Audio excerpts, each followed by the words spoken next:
Assalamualaikum warahmatullahi wabarakatuh.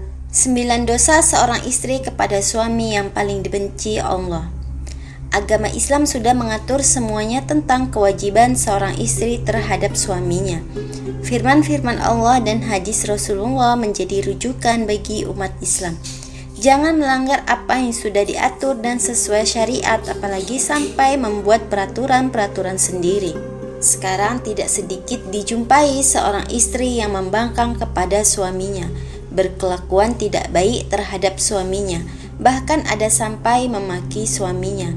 Padahal suaminya merupakan seorang pria yang soleh, baik akhlaknya, beriman dan bertakwa kepada Allah Subhanahu wa Ta'ala.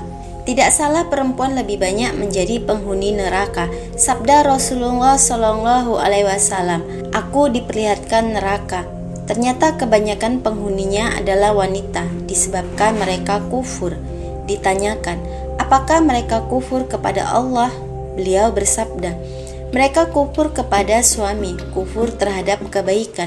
Seandainya kamu berbuat baik terhadap seseorang dari mereka sepanjang masa, lalu dia melihat satu saja kejelekan darimu, maka dia akan berkata, "Aku belum pernah melihat kebaikan sedikit pun darimu." Hadis riwayat Bukhari dan Muslim. Berikut ini ulasan dosa istri terhadap suami yang menjerumuskan istri ke neraka. Yang pertama, mengabaikan wewenang suami sebagai pemimpin rumah tangga. Rumah tangga dipimpin oleh suami dengan segala peraturan yang sesuai dengan ajaran Islam dan Rasulullah Shallallahu Alaihi Wasallam.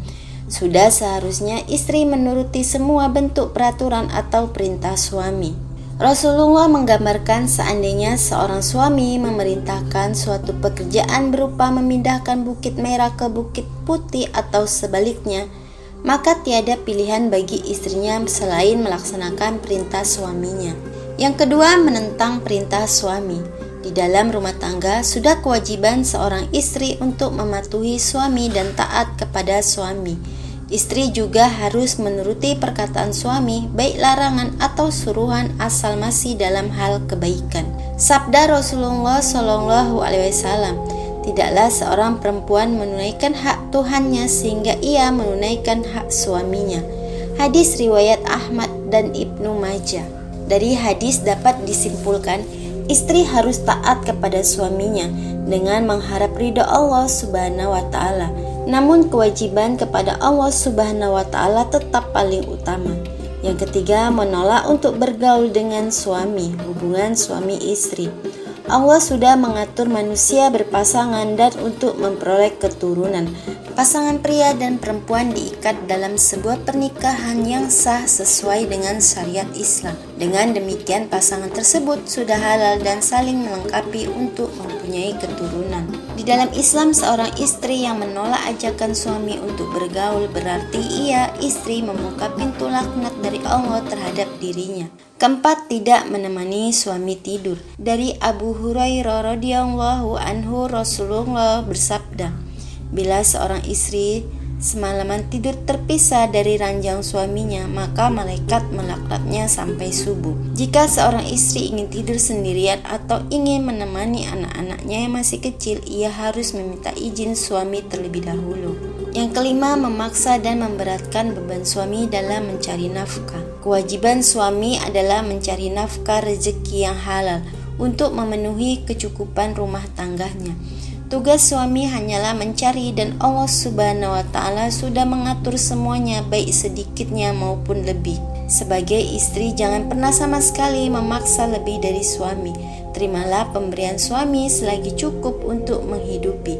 Itulah rezeki yang halal yang dibawa pulang ke rumah oleh suami, dan rezeki tersebut sungguh besar keberkahan dibandingkan rezeki tidak halal. Yang keenam, mengesampingkan kepentingan suami karena kepentingan lain. Dari Aisyah radhiyallahu anhu, ujarnya, saya bertanya kepada Rasulullah Shallallahu Alaihi Wasallam, siapakah orang yang mempunyai hak paling besar terhadap seorang wanita? Sabdanya, suaminya. Saya bertanya, siapakah orang yang paling besar haknya terhadap seorang lelaki? Jawabnya, ibunya. Hadis riwayat Bazar dan Hakim, hadis Hasan. Dari hadis di atas dapat diambil kesimpulan, seorang istri terlebih dahulu mementingkan suaminya dibandingkan ibunya atau ayahnya. Istri harus meminta izin suaminya jika ingin memenuhi kepentingan orang tuanya. Ridha Allah, ridha suami, surga istri mengalir dari suami. 7. Keluar dari rumah tanpa seizin sepengetahuan suami. Dalam Islam, seorang istri menjadi pendamping suami, di mana sudah tugasnya mengurus rumah tangga. Jika istri ingin pergi keluar rumah untuk keperluan apapun, itu harus dengan izin dari suami. Jika pergi tanpa izin berarti istri sudah melanggar apa yang diajarkan oleh Islam, dan dengan demikian dia durhaka kepada suami dan ia berdosa. Kedelapan, menerima tamu laki-laki yang dibenci oleh suami. Dalam sebuah hadis, Rasulullah telah menegaskan bahwa seorang istri diwajibkan memenuhi hak-hak suaminya, diantaranya yaitu tidak mempersilahkan siapapun yang tidak disenangi suaminya untuk menjamah tempat tidurnya, tidak mengizinkan tamu masuk bila yang bersangkutan tidak disukai oleh suaminya. Hadis riwayat Ibnu Majah dan Tirmizi, hadis hasan sahih. Kesembilan, puasa sunat tanpa izin saat suami berada di rumah. Dari Abu Hurairah bahwa Rasulullah Shallallahu Alaihi Wasallam bersabda, seorang istri tidak halal berpuasa ketika suami ada di rumah tanpa izinnya. Hadis riwayat Bukhari dan Muslim.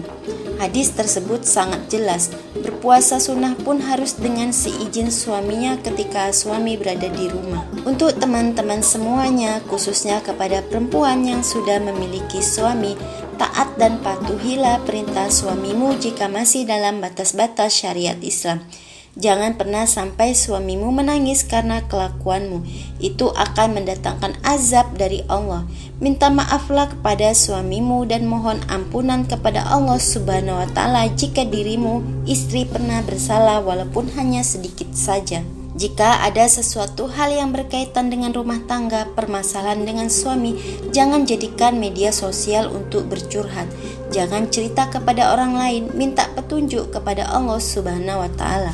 Semoga rumah tangga kita semua menjadi rumah tangga yang sakinah, mawaddah, warahmah.